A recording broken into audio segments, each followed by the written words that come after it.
நம்ம இன்னைக்கு என்ன பார்க்க போறோம்னா மஜலா டேம் பார்க்க போகிறோம். அது இப்படி தான் இருந்துச்சு, நாங்கள் சொல்கிறதுனா இப்படி தான் இருந்துச்சு. அது வந்து பெருசுக்கு தனி இடம், சின்னதுக்கு தனி இடம் வச்சுருக்காங்க.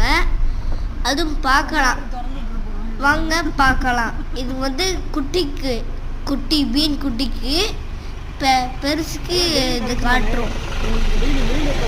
பெருசு ஏற்கனவே அந்த பெரிய குளத்தில் காட்டியிருப்போம். வழி தெரியல எங்களுக்கு, அதனால அவர்கிட்ட கேட்டோம். ஒருத்தவங்ககிட்ட பாருங்க, இதுதான் குட்டிக்கு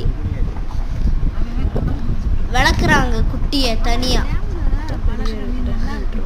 பெரிய டேம்ல விட்டுருவாங்க. அது வளர்ந்தோடனே இது பார்க்க எப்படி இருக்குன்னு சொல்லுங்க. சேனலை லைக் பண்ணுங்க. தஸ்வின் டால் சேனலை சப்ஸ்கிரைப் பண்ணுங்க.